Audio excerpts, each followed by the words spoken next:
Khairpur BHU लोंग फ़कीर जे medical in charge doctor Abdul मजीद मेमण जी सदारत में मीटिंग थी। डॉक्टर अब्दुल मजीद मेमण ॻाल्हाईंदे चयो त असां वटि शुगर मलेरिया ऐं ॿियूं टेस्टूं असां वटि मुफ़्त में थींदियूं आहिनि। का बि फीस वग़ैरह नाहे। असां वटि डिलीवरी जी सहूलियत मौजूदु आहे। ऑपरेशन ऐं एमरजेंसी लाइ असां वटि एम्बुलेंस जी सहूलियत मौजूदु आहे।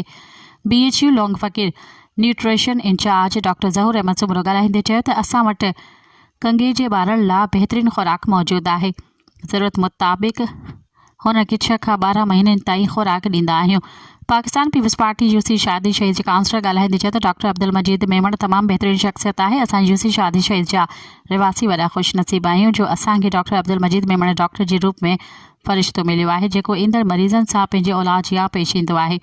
कुझु नाम निहाद डॉक्टर सां ग़लति रवैयो रखनि था, उहो पंहिंजो रवैयो दुरुस्त कनि, डॉक्टर खे ख़िदमत करणु ॾियनि।